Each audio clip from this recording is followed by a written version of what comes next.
Vision Futurs Médias ñu am mbégte ànd ak yéen jàkkaarloo bi ñu war a tàmbalee waxtaan wi ak hausse des prix carburant waaye dañ maa njatt ne ma munoo tàmbale te waxoo ci équipe nationale football bi kon la ñuy tàmbalee gannaaw bu ñu leen nuyoo ak actualité bi nga xam ni it kenn mënu ko moy ma am mbégte ànd ceeg juge Ibrahima Dème bokk ci plateforme aar li ñu bokk juge Dème ni ngi lay nuyu.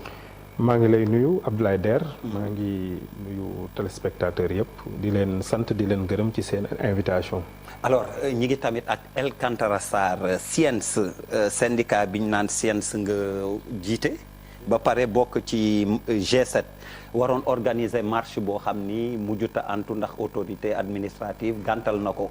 c'est ça. dinañ ci dikkaat nu mu gën a yaatoo ñu ànd tamit ak directeur des domaines Mamboy Diao moo fi toogal nguur gi APR ñu ngi lay nuyu.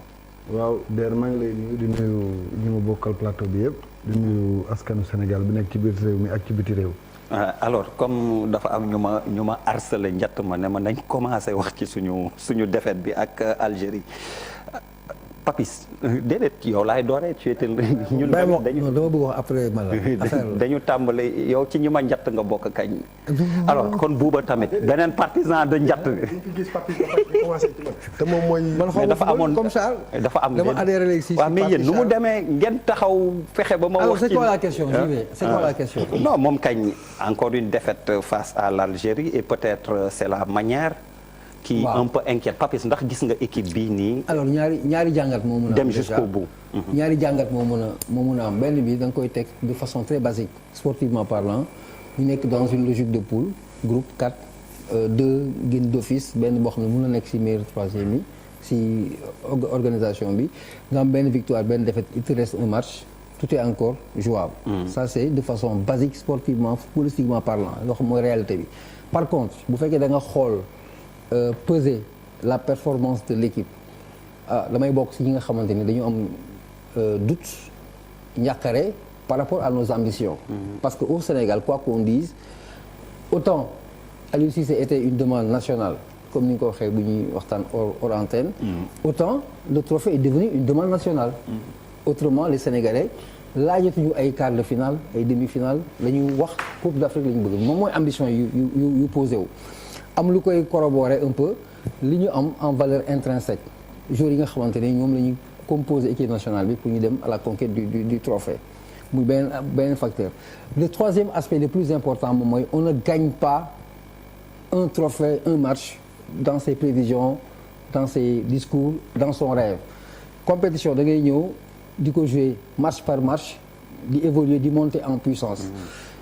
Mais si parfois tu te trouves trop beau comme si da nga gagné affaire nga ñëw nga yaakaar dañ la ko jox quoi da nga ñëw rek dérouler dem je crois que di nga am benn déconvenu bu doy waar pour dire tout simplement que équipe bi gagné Coupe d'Afrique wala bi gagné compétition de niveau mondial wala continental du performance su gaynde yi mooy gagné un trophée en sachant que c'est pas encore fini mais bu fekkee amul rectification de tir ci wàllu organisation ci wàllu engagement ci wàllu concentration et surtout ci wàllu précision daf may ma glissé waa tuuti ci premier match bi on s'est retrouvé trop beau on s'est contenté du minimum mais match boobu la ñu waroon mais on a fait que 50% de notre potentiel et les gens étaient heureux te man gisuma woon fii lu 100% bu ñuy glorifier la preuve on est venu en deuxième sortie on nous a neutralisé quoi dañu neutralisé on nous a montré beneen façon football bu ëpp discipline tactique organisation du jeu engagement et surtout aisance dans l'action les Algériens étaient à l'aise dans ce qu'ils faisaient loo ci jàngat doo iñaan ils ont le métier dañu mën football merci Papis c'est ça la vérité ma dem ci borom Malox bi ki nga xam ne woon na moom day màcc Malox buy seetaan Sénégal noo def ak sa Malox keroog. Charles am na rupture de stock ci pharmacie yi moom rupture war na am football xamatuma ci dara.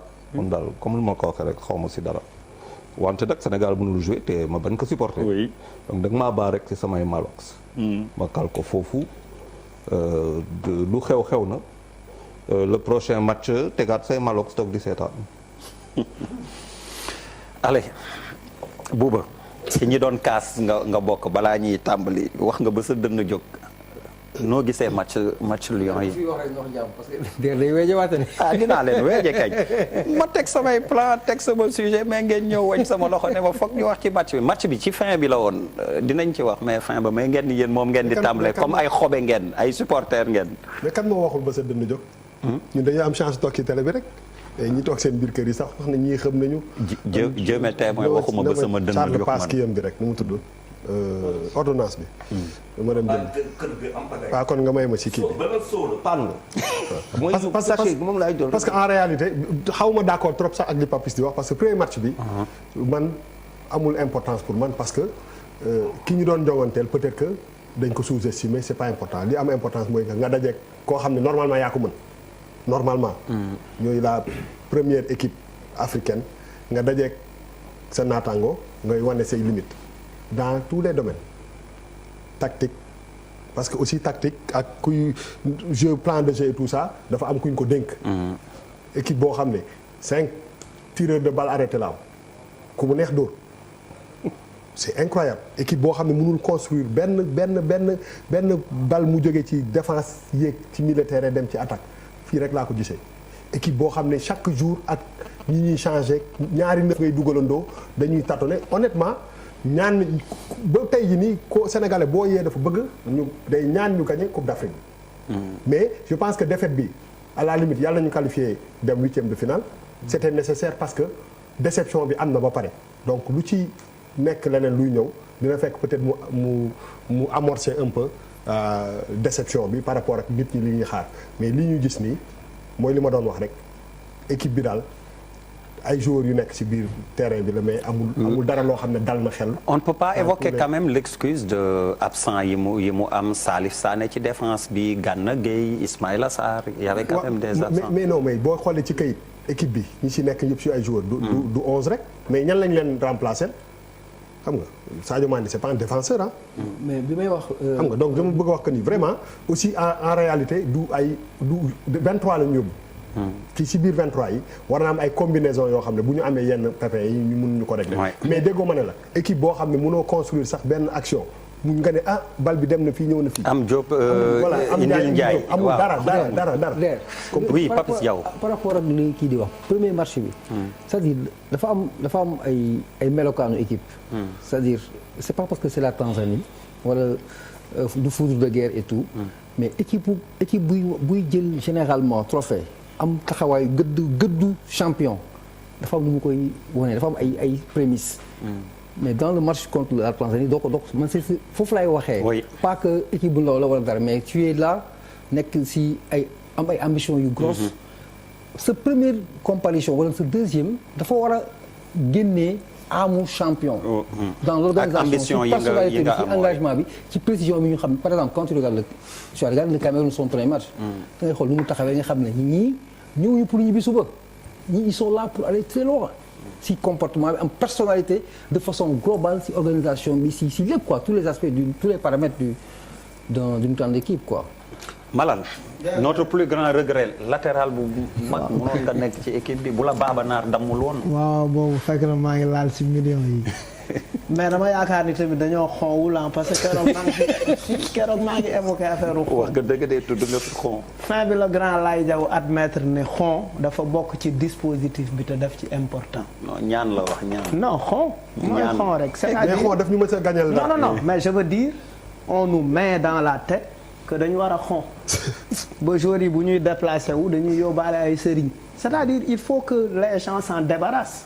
il faut partir avec le talent il faut partir avec l'envie il faut partir avec la rigueur man duma professionnel du football mais seetlu naa ni démb dafa mel ni Boy Bambara buy bëre ak Ama Baldé c'était juste ça ay pas comme ñun ay pas lañ waa Algérie ay boy lañ c'était l'image que j'avais et j'avais très mal te yàlla daf ma nattu ma invité benn journaliste mu yor caméra di ma filmer may seetaan match bi ma war a célébrer après finalement ça m'a fait très très mal mais en même temps aussi arbitre bi sàcc nañu benn penalty loolu tamit dëgg la. ak carton rouge sax am na action boo xam ni seen défenseur central bi au milieu du terrain quand même c'était un deuxième jaune évident mais bon boo mënee équipe en général on dit que doo xaar ci arbitre bi bon deful lii wala deful la lee Mame Boye Diao passionné de football yaa ngi woon finale Champions League j'ai vu des images seetaani woon nga Sadio Mané contre ñan lañu finalati sax man Tottenham Pape Djibril moo ma ci dimbali Pape mooy cerveau